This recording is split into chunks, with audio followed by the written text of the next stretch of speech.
So hello friends, Radhe Radhe, good morning, welcome back to my channel. This is Goplu. আজকে this is Goplu কে দিয়েই শুরু করলাম। প্রত্যেকদিন তো আমি বলি this is অঙ্কিতা, আজকে আমি this is Goplu বললাম। দেখো আমার গোপলু কি সুন্দর বসে আছে, তোমাদের দিকে তাকিয়ে খিলখিল করে হাসছে।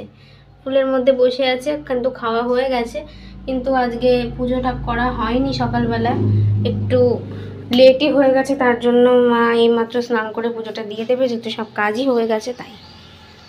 সো হ্যালো বন্ধুরা, দেখো মা যেহেতু আগের দিন আম্ববাচিতে দিদার বাড়ি গিয়েছিল, তো আমার দিদা তো মানে আমার মায়ের মা যেটা, তো আমার দিদা দেখো আম দিয়েছে, শশা দিয়েছে, আর আমি এখানে চিড়ি খাচ্ছি, মানে চিড়ে অ্যাকচুয়ালি চিড়ি বেরিয়ে গেছে। আর বাবার মজা দেখো, এখানে দই মিষ্টিটা বাবা লাস্টে খেয়েছিল।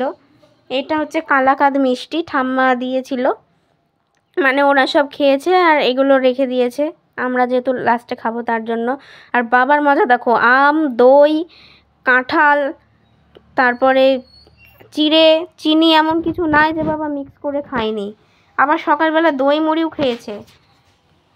দই মুড়ি, আমার তো এইসব জিনিসগুলো সত্যিই খুব বাজে লাগে, কারণ ওই যে চটকানোর যে ব্যাপারটা, ওই চটকানোর ব্যাপারটা আমার খুব বাজে লাগে। কি জানি না এরকম কেন হয়। এই যে দেখো, তোমরা দেখতে থাকো। আর আমি দেখো এখন বাজে 11টা 2 কি 3, আমি স্কুল থেকে বাড়ি এলাম। আজকে কিন্তু একটু লেটেই গেছে, মানে আজকে একটু লেটেই ছুটি দিয়ে দিয়েছে স্কুল। আর আমি বাড়ি এসে দেখো স্কুল ড্রেস না ছেড়েই বসে পড়েছি ফ্যানের তলায়, এত গরম লেগে গেছে। আর আজকে রোদ পড়েছে খুব, ছাতাও নিয়ে যাইনি, প্রচণ্ড গরম লেগে গেছে আমার। আর আমি দেখো জলজিরার প্যাকেট নিয়ে খাচ্ছি, কারণ আমার একটা বান্ধবী খাচ্ছিল, তো ও আর লবণের জন্য খেতে পারলো না, তাই আমাকে দিয়ে দিল, বললো তুই খেয়ে নে। আমি বললাম এরকম জিনিস তুই খেতে পারছিস না, তেঁতুল খাবি কী করে। তো যাই হোক, দিয়েছে, ভালোই হয়েছে, আমি খেয়ে নিচ্ছিলাম। তো মা বলছিল আমার জন্য একটু রাখিস। আমি বললাম হাই প্রেশার বাড়ে এটা খেলে, তো তুমি আবার এটা খাবা, তো তাও বলছিলাম যে নাও খাও, কিছু করার নেই, চাইলে তো দিতেই হবে। অবস্থার স্কুল থেকে এসে তো আমার এনার্জি ফুল পাইনি, তাও অনেক তাড়াহুড়ো করে ঘর মুছে সমস্ত কাজ টাজ করে ফেলেছি। এই যে দেখো বাইরের বিছানা তোলাও হয়ে গেছে, মা বাড়ি ছিল না তার জন্য ঝপঝপ করে সব কাজ আমি কমপ্লিট করে ফেলেছি। এই যে দেখো সব ঝপঝপে তকতকে করে ফেলেছি। সব বন্ধুরা এখানে দেখো মা আম কাটছিল, এই যে মা আম কেটে নিচ্ছে, কারণ মা তো এই কদিন বাড়িতেই থাকছে না, আমি 1 সপ্তাহ ধরে কাজেই ব্যস্ত, মানে ঘরের কাজ না বাইরের কাজ, তো ওই জন্য বাড়ির বাইরে যেতে হচ্ছে বারবার, একবার তেহট্টো শ্যামনগর এটাই করতে হচ্ছে বাড়িতে থেকে।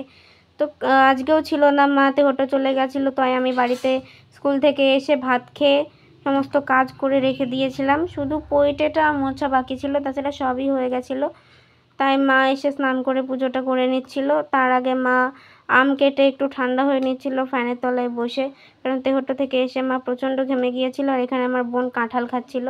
এই কাঁঠালগুলো অ্যাকচুয়ালি ভালো লাগে না আমার ছোট ছোট রোয়া হয় সেই কাঁঠালগুলো ভালো লাগে। হ্যালো ফ্রেন্ডস, আজকে ভিডিওটা এখানেই শেষ করছি। জানি খুব ছোট্ট হয়েছে, বাট বেশি বড় ভিডিও দেওয়া যাবে না আর বেশি ছোট ভিডিও দেওয়া যাবে না, যেহেতু স্কুল চলছে, টিউশন চলছে, তো সময়টা হাতে খুবই কম থাকছে। সেই সময়টুকুনার মধ্যেই তোমাদের কাছে যেরকম পারছি সেরকম ভিডিও দিচ্ছি। স্কুল তো কামাই করলে চলবে না, তাই যতদিন স্কুল চলছে প্লিজ একটু মানিয়ে নিও।